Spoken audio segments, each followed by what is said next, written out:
Hi అండి. ఈరోజు recipe వచ్చేసి చోలే మసాలా కర్రీ అండి. కర్డ్ కాంబినేషన్‌లో ట్రై చేశాను.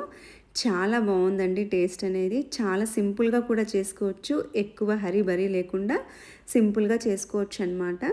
దీనికోసం 4 గంటల ముందే నానబెట్టుకున్నానండి. ఇలా నానబెట్టుకున్న శనగల్ని కుక్కర్ జార్‌లోకి మార్చేసుకోవాలి. అలాగే ఆలుగడ్డల్ని కూడా పీల్ తీసేసి 2 ఆలుని వేసుకున్నానండి. ఇవి ముడిగే వరకు వాటర్ వేసేసుకొని ఇందులో కొంచెం ఫ్లేవర్ కోసము చెక్క, లవంగాలని అలాగే ఒక బిర్యానీ ఆకును కూడా వేసేసుకున్నాను. అలాగే కొంచెం సాల్ట్ కూడా వేసుకొని మిక్స్ చేసేసుకొని మనం కుక్కర్ మూత పెట్టేసి ఒక 4-5 విజిల్స్ వరకు రానిస్తే ఇవి బాగా ఉడికిపోతాయండి. ఇవి ఉడికిపోయే లోపల నేను కొంచెం పూరీ పిండి కోసం కలుపుకుంటున్నాను. ఒక ప్లేట్ తీసేసుకొని లేదంటే ఒక బాండీ తీసేసుకొని గోధుమ పిండి తీసుకోవాలండి. ఒక 2 కప్స్ వరకు. అలాగే 3 టేబుల్ స్పూన్స్ వరకు నేను సూజీ రవ్వను వేసుకుంటున్నాను. ఇది వేయటం వల్ల మనకు కొంచెం క్రిస్పీగా వస్తాయి. పూరి కూడా మంచిగా పొంగుతుందనమాట. అలాగే దీంట్లో తగినంత సాల్ట్ కూడా వేసేసుకొని ఒక టేబుల్ స్పూన్ వరకు నెయ్యిని కూడా వేసేసుకొని బాగా మిక్స్ చేసుకోవాలండి. నెయ్యి పిండి అంతకి పట్టేలాగా కలుపుకోవాలి.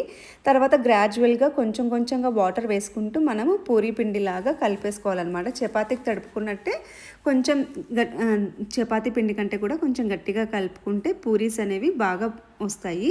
సో అలా ఆయిల్ అప్లై చేసేసి దాన్ని పక్కన పెట్టేసుకోవాలండి. కర్రీ రెడీ అయిపోయే లోపల పిండి కూడా కొంచెం బాగా నానుతుంది.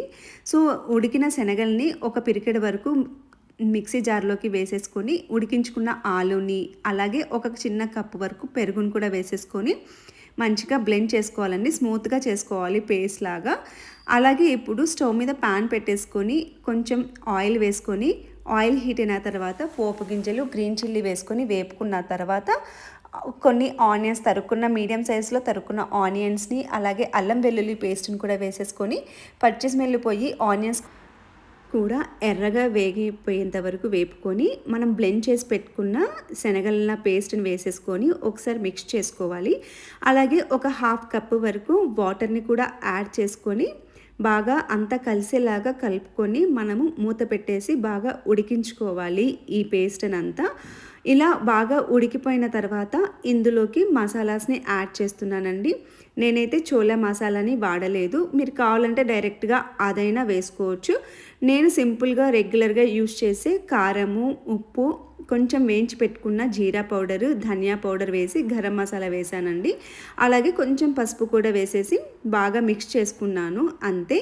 ఇలా బాగా మిక్స్ చేసుకొని ఒకసారి మూత పెట్టేసి మనము ఉడికించుకుంటే ఈ కారాలన్నీ ఉడికే వరకు ఉడికించుకుంటే సరిపోతుందండి. కారం వేసాం కదా, ఆ పచ్చి స్మెల్ పోయే వరకు ఉడికించుకోవాలి.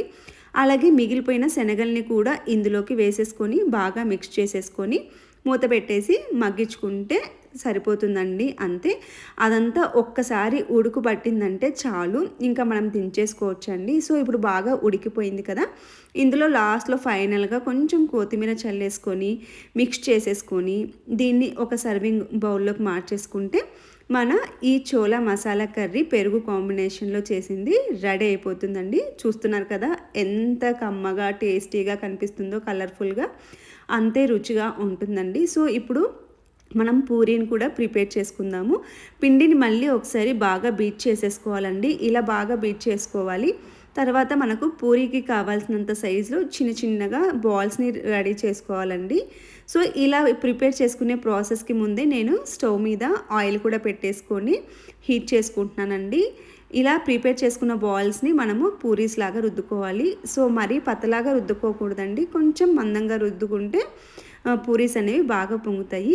ఈ విషయం అందరికీ తెలిసిందే, బట్ స్టిల్ వీడియో కోసం నేను మళ్ళీ ఈ విషయం చెప్తున్నాను అంతే. సో ఇలా మనకు కావాల్సినన్ని ప్రిపేర్ చేసుకున్న తర్వాత ఆయిల్లో ఫ్రై చేసేసుకుంటే పూరీస్ కూడా రెడీ అయిపోతాయి. సో బట్ పూరీస్ కాల్చాలంటే ఆయిల్ మాత్రం మంచి హీట్ మీద ఉంటేనే మనకు ఎర్రగా బాగా పొంగుతాయి అన్నమాట.